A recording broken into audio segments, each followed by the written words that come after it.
भजो नित्य गोविंदा नित्य गोविंदा।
அனைத்து ஆத்மாக்களுக்கும் வணக்கம். பற்றற்ற முழு ஈடுபாடை நம்மை கரை சேர்க்கும் விழிப்புடன் கூடிய ஆனந்தமே வாழ்வின் உச்சம் என்பதை தாரக மந்திரமாக கொண்டு செயல்படும் ஆத்மாக்களின் சங்கமம் அறக்கட்டளை நடத்தும் 30வது ஆத்ம சரோவரி தியான முகாம் மற்றும் பரிசளிப்பு விழாவிற்கு வருகை தந்திருக்கும் அனைத்து புண்ணிய ஆத்மாக்களையும் வணங்கி வரவேற்கிறேன்.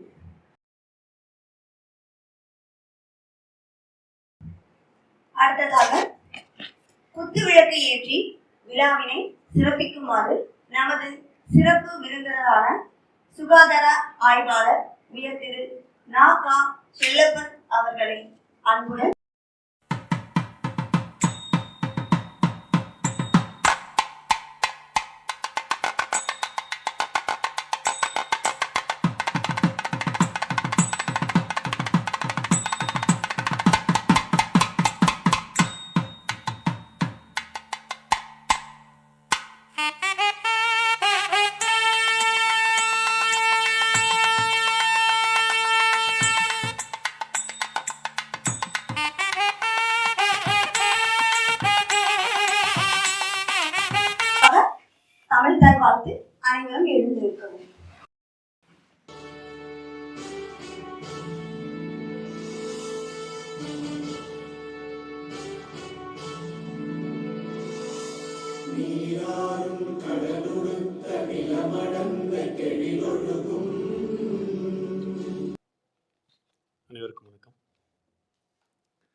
ஆத்மாக்களின் சங்கமம் அறக்கட்டளையின் சார்பாக நடத்தப்படுகின்ற மாதந்தோறும் நடத்தப்படுகின்ற சடூரி செயல்முறை தியான நிகழ்ச்சிக்கு வரவேற்புரை ஆற்ற என்னை அழைத்த அறக்கட்டளை உறுப்பினர்கள் அனைவருக்கும் முதற்கென நன்றியினை தெரிவித்துக் கொள்கின்றேன். இந்த இனிய தியான முகாமில் கலந்து கொள்வதற்காக தமிழகத்தின் பல்வேறு பகுதிகளிலிருந்தும் வெளிநாடுகளிலிருந்து வந்திருக்கக்கூடிய தியானிகள் அனைவரையும் வருக வருக என வரவேற்பதில் மிக்க பெருமிதம் கொள்கின்றேன். இந்த இனிய விழாவை நடத்துவதற்காக பல்வேறு ஊர்களிலிருந்து வந்திருக்கக்கூடிய நடத்தி கொண்டிருக்கக்கூடிய கர்ம யோகிகள் அனைவரையும் வருக வருக என வரவேற்கின்றேன். இந்த சடூரி தியான முகாமை தலைமையேற்று நடத்தி கொடுப்பதற்காக வந்திருக்கக்கூடிய நாமக்கல் மாவட்ட பிஜேபி விவசாய அணியின் செயற்குழு உறுப்பினர் முட்டு நாகா பழனிசாமி எம்ஏ அவர்களை வருக வருக என வரவேற்கின்றேன். அன்னாரை பற்றி சொல்லுவர் என்றால் 3 தலைமுறை, என்னுடைய அப்பாவுக்கும் ஒரு நண்பர், எனக்கும் நண்பர், என்னுடைய பையனுக்கும் நண்பர். அந்த மாதிரி 3 தலைமுறையாக, ஒரு சில இதில் 4 தலைமுறையாக பழக்கத்தில் உள்ளவர். அனைவரிடமும் அன்போடு பழகக்கூடியவர். அவருக்கு முன்னால் இருக்கக்கூடிய முட்டு என்ற இந்த சொல் தொழில் நிமித்தமாக வந்திருந்தாலும் நண்பர்கள் மத்தியில் பார்த்தீர்களானால் எந்த நேரத்தில் எப்போது எந்த உதவி கேட்டாலும் சரி, அல்லது நம்மளே கேட்காம ஒரு காதில் அந்த நியூஸ் போனாலும் சரி, அடுத்த செகண்ட் அங்கே வந்து முட்டு கொடுத்து நிற்பார். அந்த மாதிரி ஒரு அற்புதமான மனிதர். இரவு 1 மணி 2 மணி மழை பெய்யுது, ஊரடங்குக்கு, அந்த மாதிரிலாம் எந்த இதுவும் கிடையாது. எப்போ தனக்கு தெரிந்தவர்களுக்கு ஏதாவது ஒரு உதவி தேவை, ஒரு சிக்கலில் இருக்கிறார் என்று அடுத்த நிமிடம் அங்கே நிற்பார். அவர் ஒரு அற்புதமான மனிதர். அவர் இந்த நிகழ்ச்சிக்கு தலைமையேற்று நடத்துவதில் மிக்க பெருமிதம் கொள்கின்றேன். சிறப்புரை ஆற்றுவதற்காக வந்திருக்கக்கூடிய சிறப்பு விருந்தினர் உயர் திரு நாகா செல்லப்பன், சுகாதார ஆய்வாளர், நெல்லிபாளையம். அன்னாரை பற்றி சொல்ல வேண்டுமென்றால், நான் சிறு குழந்தையிலிருந்தே அன்னாரை பார்த்து கொண்டிருக்கின்றேன். நான் பள்ளிக்கூடம் படிக்கிற காலத்தில் 4வது 5வது படிக்கிற காலத்துலேருந்து பார்த்துட்டு இருக்கேன். பல்வேறு துறைகள், அரசியல், பொருளாதாரம், சமூகம், அரசு கட்டமைப்பு, இப்படி பல்வேறு துறைகளில் வந்து தன்னோட ஆளுமையை நிறுத்தி இன்றைய மாணவர்களுக்கு, இன்றைய இளைஞர்களுக்கு எப்படி ஸ்பிரிட்டாக இருக்கணும், லீடர்ஷிப் குவாலிட்டி என்னன்னு இந்த வயசுலையும் காட்டிக்கிட்டு இருக்காங்க. அன்னார் வந்து ஒரு அரசு துறையில் வந்து சுகாதார ஆய்வாளராக பணியில் இருந்தாங்க. அது மட்டும் இல்லாமல் அரசியலையும் மிக ஒரு இடத்துல இருந்தாங்க. ஆளுங்கட்சியில் இருக்கக்கூடிய ஒரு எம்எல்ஏ எம்பியோ இந்த ஊருக்கு வரணும்னா முதல்ல அவங்க வண்டி எங்கே போய் நிற்கும்னா அன்னாரோட வீட்டு வாசப்படியில் தான் போய் நிற்கும். இவரை பார்த்துட்டு தான் அடுத்து மூவ் பண்ணுவாங்க. அந்த மாதிரி அரசியலில் செல்வாக்கு மிகுந்தவர். பொருளாதாரம் அப்படின்னு எடுத்தீங்கன்னா, நம்ம ஒரு அரசு வேலையில் இருக்கோம், கை நிறைய நல்ல சம்பளத்தோடு இருக்கும், அப்படியே ஒரு இனிமையான வாழ்க்கை வாழும் அப்படின்னு இல்லாமல் பல்வேறுபட்ட தொழில்களில் தன்னை நிலைநிறுத்திக்கிட்டு அந்த தொழில்களில் சிறந்து விளங்கி இன்றைக்கும் அந்த தொழில்கள் பறைச்சாற்றி வச்சுட்டு இருக்காங்க. பொருளாதாரத்திலையும் அந்த மாதிரி ஒரு நல்ல ஒரு மற்றவர்களுக்கு உதாரணமாக இருந்தவங்க.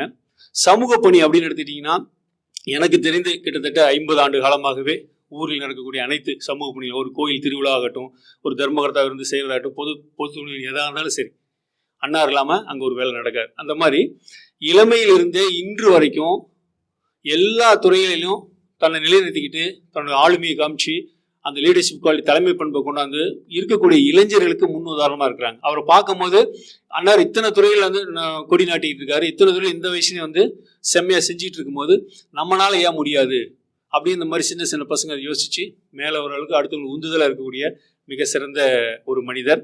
அவரை சிறப்பு விருந்தினர் ஆக வந்து இங்கு சிறப்புரையாற்றி சான்றிதழ் வந்தமாறு வரவேற்பதில் மிக்க மகிழ்ச்சி கொள்கின்றேன். இந்த நிகழ்ச்சிக்கு நன்றி உரை ஆற்ற வந்திருக்கும் மாத்தூரிலிருந்து ஜோதிட ஆராய்ச்சியாளர் மா சுந்தரேசன் அவர்களை வருக வருக என வரவேற்பதில் மிக்க மகிழ்ச்சி கொள்கின்றேன். தமிழ் தாய் வாழ்த்து பாடுவதற்காக அறந்தாங்கிலிருந்து வந்திருக்கக்கூடிய பள்ளி ஆசிரியர் மஞ்சுளா அவர்களையும், நாட்டுப்பண் பாடுவதற்காக தஞ்சாவூரில் வந்திருக்கக்கூடிய சர்வீஸ் இன்ஜினியர் தா தீபன் அவர்களையும் வருக வருக என வரவேற்கிறேன். உங்கள் அனைவரையும் வரவேற்பதில் மிக்க மகிழ்ச்சி கொள்கின்றேன். இந்த வாய்ப்பை கொடுத்ததற்கு நன்றி. நமது விழாவினை தலைமையேற்று நடத்துமாறு பிஜேபி நாமக்கல் மாவட்ட விவசாய அணி செயற்குழு உறுப்பினர் முட்டு என்கிற நா. கா.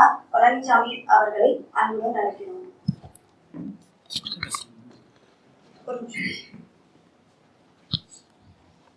அவருக்கு நமது ஆத்மாக்களின் சங்கம நிறுவனர் டாக்டர் ஸ்ரீ ஆனந்த அகஸ்டா அவர்கள் பொன்னாடை மற்றும் நினைவு பரிசுகள் வழங்கி அவரை கௌரவிப்பார்.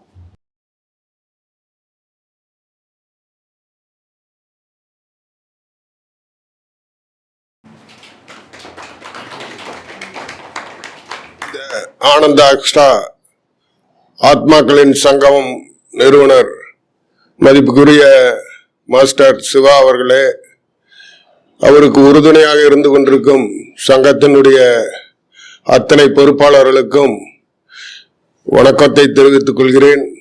அதே போல சிறப்பு விருந்தினராக வந்திருக்கும் மாமா அவர்கள் அரசியல் பணி, மருத்துவ பணி, கோவில் பணி தொடர்ந்து செய்து கொண்டே இருக்கிறார். அவரை பார்த்து தான் நாங்களும் உற்சாகமாக பொது வாழ்க்கையில் ஈடுபட்டு கொண்டிருக்கிறோம். காவேரியில் பாவத்தை போக்குவதற்காக எல்லோரும் குளித்துக் கொண்டிருக்கிறார்கள். அப்பொழுது ஒரு மகன் அங்கே வருகிறார். அந்த மகன் குளித்துவிட்டு வருவர்களிடத்தில் கேட்கிறார், எதற்காக ஆற்றிலே குளித்து வருகிறேன்? பாவத்தை போக்குவதற்காக குளிக்கிறேன் என்று. முழுவிற்கு ஒரு சந்தேகம் வந்து விடுகிறது. அப்ப நம்ம குளிச்சோம்னா அந்த பாவம் பூரா நமக்கு வந்துருமான்னு காவேரி தாய் கிட்ட கேட்கிறார். இவர்கள் அது என்னை சாராது, நான் போய் கடல்ல கலந்துறேன்னு உடனே கடல் மாதா கிட்ட கேட்கிறாரு, இந்த பாவம்லாம் உங்களை எனக்கு சேராது, சூரிய வெப்பத்துல எல்லாம் மேகமா போயிருது. உடனே சூரிய பகவான் கிட்ட கேட்கிறாரு. சூரிய பகவான் சொல்றாரு, நான் வெப்பத்தால சுற்றுவேன், என்னை யாரும் நெருங்க முடியாதுன்ட்டு. மேகத்துக்கிட்ட கேட்கிறாரு, நான் மழையா பொழிஞ்சிடுறேன், எனக்கு ஒண்ணு இல்லை. பூமி தான் போய் கேட்கணும். பூமி தாய் கிட்ட கேட்கிறாரு. பூமி தாய் சொல்லுது, எனக்கு ஒண்ணது இல்ல, இருக்கிற மரம் செடி கொடிக்கெல்லாம் நான் நீரா இதாயிடுறேன், என்கிட்ட நீர் உறிஞ்சு வளர்ந்துடுறாங்க அப்படின்னு. உடனே மரத்துக்கிட்ட நான் காய்கறி பழமா கொடுக்குறேன், காய்கறி எல்லாம் நான் உற்பத்தி பண்றேன், அதனால நீங்க தான் சாப்பிட்றீங்க அந்த இது அப்படின்னு. ஆக மொத்தம் பாவம் என்பது ஒரு இதே கிடையாது. அவர் பாவம் செய்யறாரு, நம்ம தெளிவா இருந்தோம்னா போதும். நம்ம ரூட்டில் நம்ம தெளிவா போயிட்டு இருக்கோம். ஒருவர் பாவம் செய்யறாருன்னா அவர் பாவம் அவரைத்தான் சாருமே தவிர நமக்கு எந்த பாதிப்பும் வராது.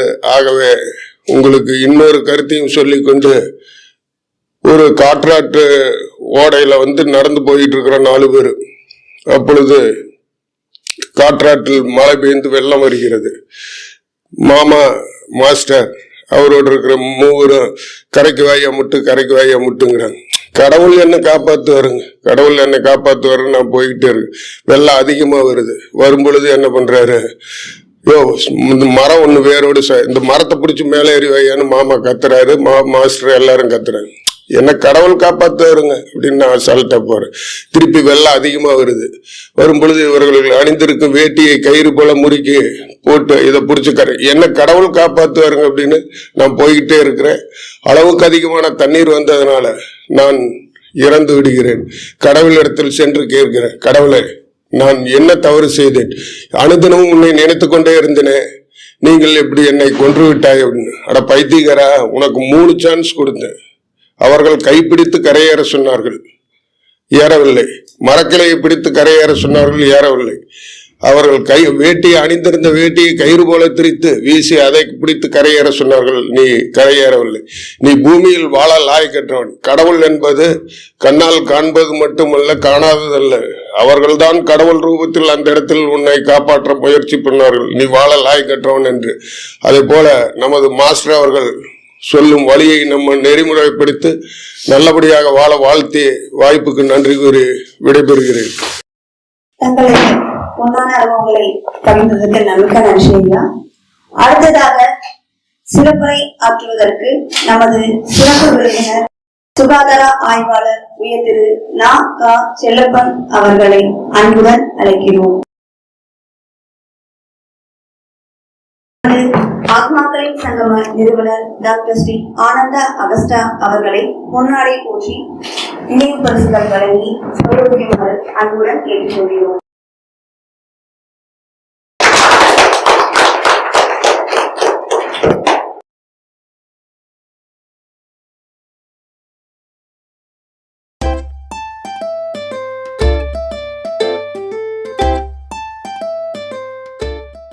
ஆத்மாக்கள் சங்கமம் அறக்கட்டளை சார்பாக நடத்தப்படும் இந்த இனிய நிகழ்வு மிகவும் பெருமைப்படத்தக்கதாக இருப்பதாக நான் உணர்கிறேன். அதாவது மனிதன் என்பவன் ஏதோ ஒரு பிறந்து விட்டால் நம்மால் யாருக்காவது நன்மை செய்ய வேண்டும், அதற்காகத்தான் நம்மை கடவுள் படைத்திருக்கிறான் என்பதை மனதில் வைத்துக்கொண்டு யாருக்கும் தீங்கு செய்யாமல் வாழ வேண்டும் என்பதை அறநெறி. ஆன்மீகமாக இருக்கலாம், அறிவியலாக இருக்கலாம், இல்லை பகுத்தறிவாக கூட இருக்கலாம். எது செய்தாலும் ஆண்டவன் அனுமதிக்கிறான் நன்மை செய்வதை. எது செய்தாலும் தவறு செய்தவனும் ஆண்டவன் தண்டிக்க காத்திருக்கிறான். அந்த ஆங்கிலத்தில் சொல்லு, every action should be reaction என்று சொல்வது போல, யார் என்ன நினைக்கிறான், என்ன செய்யறான், அதுக்கு தகுந்த, அதாவது தண்டனையா இருக்கலாம், பரிசாக இருக்கலாம், அங்கே காத்து கொண்டிருக்கிறது. நாம் என்றைக்கு இந்த உலகத்திலிருந்து விடுபட்டு மேல் உலகத்தை செல்லுகிறோமோ அன்றைக்கு அந்த தண்டனை நமக்கு காத்திருக்காது. அதே போல வாழும்போது முற்பகுதியிலே யார் சொல்லையும் கேட்காமல் கொஞ்சம் எல்லை மீறி அத்துமீறி நடந்து கொள்கிறவன் அவன் காலம் முடிவதற்குள் அதை உணர்ந்து தெரிந்து கொள்பவன் தான் மனிதன். கடைசி வரை ஒத்துக்கொள்ளாமல் இருப்பவனுக்கு அவனை மனித சமுதாயம் அங்கீகரிப்பதில்லை. அதை போல இந்த விழாவிற்கு நிகழ்ச்சி ஒருங்கிணைப்பாளர் தமிழாசிரியர் தமிழ்ச்செல்வி அவர்களுக்கும், தமிழ்தாய் வாழ்த்து பாடிய பள்ளி ஆசிரியை மஞ்சுளா அவர்களுக்கும், வரவேற்பை நிகழ்த்திய ஆனந்த அகஸ்டா அவர்களுக்கும், தலைமையேற்று நடத்தி கொண்டிருக்கின்ற எனது இனிய நீண்டகால நண்பர் பழனிசாமி அவர்களுக்கும், நன்றியுரை நிகழ்த்த இருக்கும் சுந்தரேசன் அவர்கள், ஜோதிட ஆராய்ச்சியாளர் அவர்களுக்கும், நாட்டுப்பண் பாடக்கூடிய தீபன் அவர்களுக்கும் என் மனதார என் வாழ்த்துக்களை தெரிவித்துக் கொண்டு, இந்த நிகழ்ச்சி உண்மையிலேயே பெருமைப்படத்தக்க நிகழ்ச்சியாக இருக்கிறது. நானும் 76 வயதாகிறது. தன் தம்பி, அதாவது மகன் சிவா அவர்களை பார்த்து கொண்டிருக்கிறேன். எவ்வளவு ஒரு ஆன்மீகத்தில் பற்று இருக்குது. மன கட்டுப்பாடு இருந்தால் எல்லாமே கிடைக்கும். அது பகுத்தறிவு பேசுறோம், அவங்ககிட்ட கட்டுப்பாடு இருக்கு. ஆன்மீகம் பேச அவங்ககிட்ட தவறு இருக்குது. ஆக மன கட்டுப்பாடு, நாம் இப்படித்தான் வாழ வேண்டும் என்கின்ற எத்தனையோ சான்றோர்கள் நமக்கு வலியுறுத்தி சொல்லி இருக்கிறார்கள். அதை கடைபிடித்து வாழ்ந்தால் மனதிலே நிம்மதி. பணம் மட்டும் போதும் என்று வாழ்ந்தவன் கடைசி வரை நிம்மதியாக வாழ்ந்தது கிடையாது. பணம் ஒரு மனிதனை நிம்மதி கெடுக்கிறது. பணம் சம்பாதிக்க பேராசை அதிகமாகிறது. பேராசை அதிகமாகும் போது தவறு செய்ய தூண்டுகிறது. தவறு செய்யும் போது தன் மனசாட்சியை மீறி செய்கிறான். ஆக அப்போது நம்ம தவறுதான் மனசாட்சியை மீறி செய்கிறோம் என்று உணர்ந்தாலும் அவனால் அந்த ஆசை கட்டுப்படுத்த முடியாமல் பணம் இருக்கலாம், குடும்பத்துல ஒரு சுகம் இல்லை, அவன் என்ன பாவம் பண்றானோ அந்த பாவத்தை தலைமுறைகள் அனுபவிக்கிறது. அதை அனுமதிக்கலாமா? அது மகனாய் இருக்கலாம், மகளாய் இருக்கலாம், மனைவியாய் இருக்கலாம்.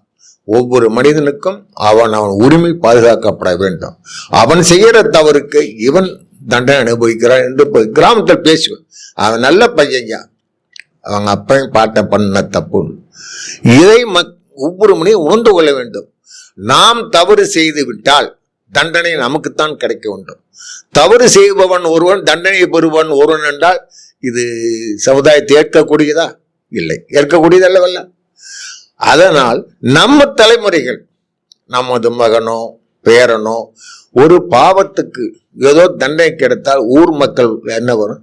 பாட்டன் செஞ்சான், அப்பன் செஞ்சான், பாவம் இந்த பையன் நல்ல பையன், நம்ம செஞ்சுப்பட்டு ஏன் அவன் வாழ்க்கையை கெடுக்கணும்? மகனாக இருந்தவன் வாழ்க்கையை கெடுப்பதற்கு உரிமை கிடையாது. அந்த காலத்திலே ஒரு சினிமாவிலே சொன்னால், குழந்தையை பெறுவதற்கு உரிமை, கொள்வதற்கு உரிமை இல்லை என்று கலைஞர் வசனம் எழுதியது போல நாம் பிள்ளைகளை வளர்க்க உரிமை. அந்த பாவத்தை செய்த பாவத்தை அவர்கள் தலையில் போடுவதற்கு நமக்கு உரிமை இல்லை. அதனால் ஒவ்வொரு மனித மனக்கட்டுப்பாடோடு, நேர்மையோடு, சமூக உணர்வோடு, பணத்தாசை ஆசை இருக்க வேண்டியதுதான். ஆசை இல்லைனா மனிதனே அல்ல. ஆனால் பேராசை இல்லாமல் நாம் வாழ்ந்த காலத்தில் நமக்கு யாருக்காவது ஒரு நன்மை, பொதுமக்களுக்காக நன்மை, அப்படி செய்து வாழ்ந்தால் அவர்களுக்கு மனசு திருப்தி. அதுவே ஒரு பாருங்க, அந்த பொது வாழ்க்கை, சமூக வாழ்க்கை, 2 பேர்த்துக்கு கொடுக்க உதவ வாழ்க்கை அவன் ஆயுளும் மன நிம்மதி இருக்கும். அதுதான் தேவை. எல்லாம் வச்சுட்டு வெடி தூக்கம் வரல அப்படின்னு சொல்லி எப்படி வரும்? நாம் செய்யக்கூடிய நடந்து கொண்டிருக்கிற அந்த செயல்பாடுகளின் மூலம்தான் ஆண்டவன் நமக்கு வழியை காட்டுவான். தினம் தினம் போய் காலையில் போய் சாமியை கும்பிட்டோன்னா வந்துடுறது. நாம் அதற்கு பிறகு நாம் என்ன செய்கிறோம்? கடவுளை தரிசித்து வந்து அதற்கு பிறகு என்ன செய்கிறோம்? அது அவன் கணக்கில் இருக்கு. அந்த கணக்கு மட்டும் தவறாமல் வாழ்ந்தால் மனித வாழ்க்கை திருப்தியாக வாழும். தம்பி சிவா சொன்னது போல எனக்கு ஆரம்பத்திலேருந்து சின்ன வயசுலேருந்தே இந்த சமூக உணர்வு, அரசியல் உணர்வு, கலை நாடக உணர்வு நாங்கள் எல்லாம் போது இவரும் எங்கள் நாடகத்தில் நடிகர், நல்லாவே நடிப்பாருங்க. அவர் அந்த காலத்து அண்ணா நாடகம் ஒன்று வச்சு எங்கள் நாடகத்தில் நடிப்பார். நாங்கள்லாம் ஒரு அரசியல் சார்பான இயக்கத்தில் இருந்தோம். அது அவர்களுடைய விருப்பம். அவர் பிஜேபியில் இருக்கார், நான் திராவிட முன்னேற்ற கழகத்தில் இருக்கிறேன். தம்பி ஆன்மீகத்தில் இருக்கார். ஒவ்வொருவருக்கும் ஒவ்வொரு உணர்வு. அந்த உணர்வை யாரும் தடுக்க முடியாது. என்னை பொறுத்தவரை அந்த உணர்வோடு, கலையோடு, ஒரு அரசியலோடு 4 பேர் எங்க அதை இந்த மாதிரி இருக்குது கொஞ்சம் செய்யுங்க, சரி அப்ப என்ன அப்படின்னு செய்கிறேன், செய்தோம்.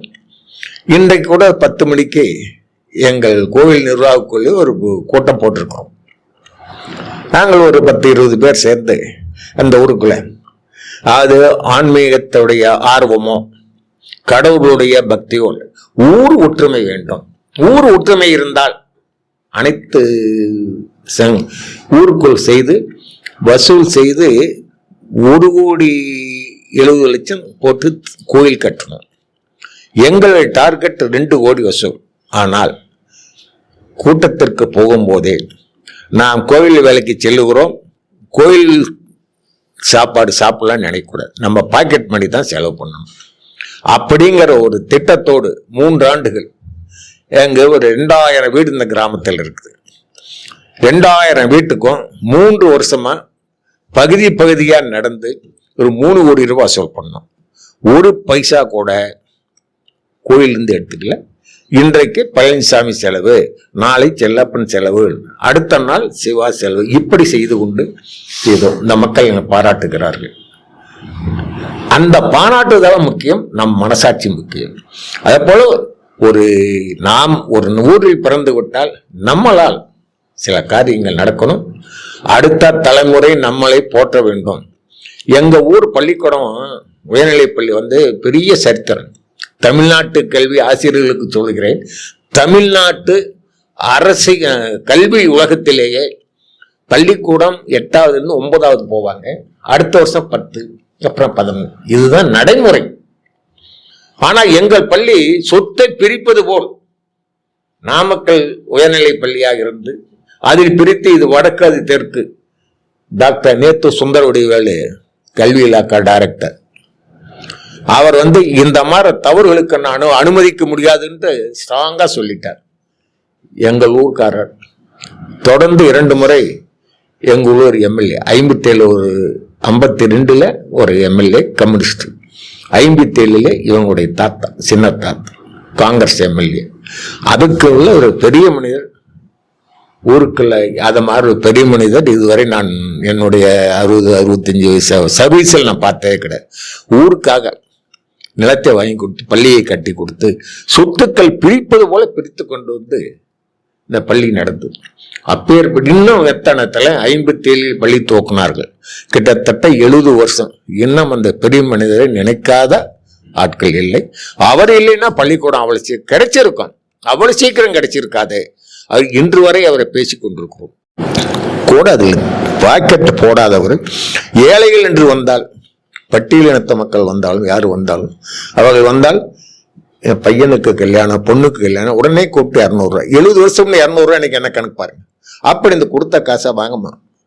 தொழில் செய்யறவங்க கூப்பிட்டு, ஏன் தொழில் செய்யல, சும்மா இருக்கிற, போ இந்தா பிசினஸ் பண்ணு, உன்னால என்னைக்கு கிடைக்குதோ அன்னைக்கு கொடு அப்படின்னு வாழ்ந்த மனுஷன். அவர் இன்னும் ஒரு 75 வருஷம் கழிச்சு நினைக்கிறோம்னா, அதை போல நம்ம வாழ்வுக்கும் பிறகும் நம்மளை நாம் பிறந்த ஊரிலோ அந்த வட்டாரத்திலோ நினைத்து பெருமைப்படத்தக்க மேற்கோள் காட்டி பேசக்கூடிய அளவுக்கு நாம் வாழ்க்கை அமைத்து கொண்டால் நமக்கும் சிறப்பு, நம்ம தலைமுறைக்கும் சிறப்பு, நம்மை சுற்றி இருக்கிற நண்பர்களுக்கும் சிறப்பு.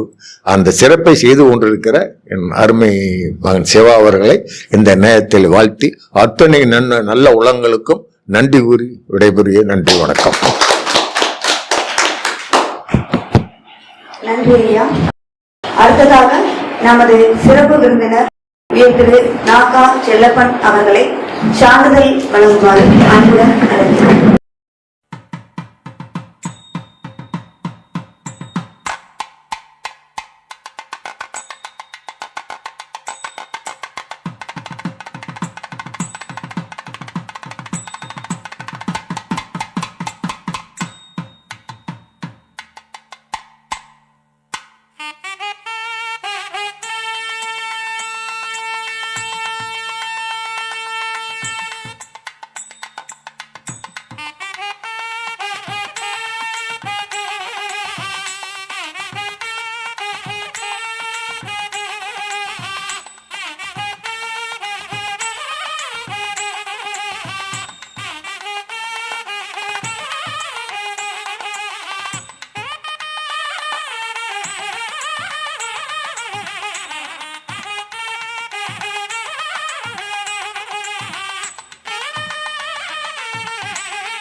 இறைசக்திக்கும் குருசக்திக்கும் நன்றி கூறும் விதமாக ஜோதிட ஆராய்ச்சியாளர் மா சுந்தரேசன் அவர்களை நன்றியுரை ஆற்றுமாறு அன்பு. நிகழ்ச்சியை சிறப்பாக நடத்தி கொடுத்த அனைவருக்கும் நன்றிகள். நிகழ்ச்சி ஒருங்கிணைப்பாளர் தமிழ்ச்செல்வி தமிழ் ஆசிரியை அவர்களுக்கும், குத்துவிளக்கு ஏற்றி சிறப்பு விருந்தினராக வந்திருக்கும் நாகா செல்லப்பன் சுகாதார ஓய்வாளர் அவர்களுக்கும், தமிழ்தாய் வாழ்த்துக்குரிய கே மஞ்சுளா பள்ளியாசிரியை அவர்களுக்கும், வரவேற்புரை நிகழ்த்திய குருஜி ஆனந்த அகஸ்டா அவர்களுக்கும், தலைமை ஏற்று நடத்தி கொடுக்கும் இந்த விழாவை சிறப்பாக நடத்தி கொடுக்கும் முட்டு என்கிற நாகா பழனிசாமி அவர்களுக்கும், சிறப்புரை மற்றும் சான்றிதழ் வழங்கிய சிறப்பு விருந்தினர் உயர் திரு நாகா செல்லப்பன் அவர்களுக்கும், நாட்டுப்பண் நிகழ்த்தியிருக்கும் தீபன் அவர்களுக்கும், கர்மயோகிகள் அனைவருக்கும், தியானிகள் அனைவருக்கும் ஆத்மாக்களின் சங்கமத்தின் சார்பாக மனமார்ந்த நன்றியை தெரிவித்துக் கொள்கிறோம். ஆனந்தம் உங்கட்டும்.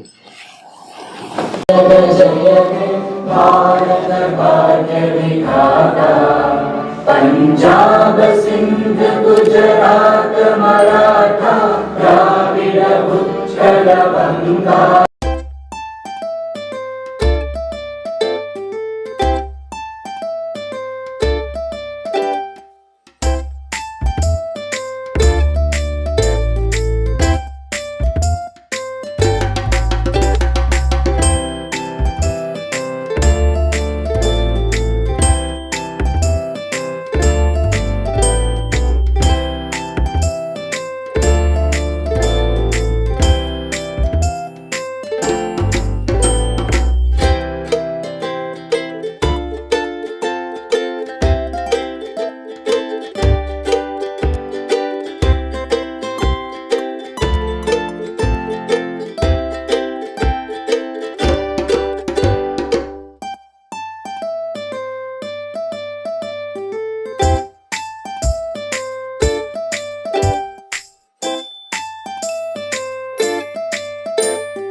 என்ன புண்ணியம் செய்தேனோ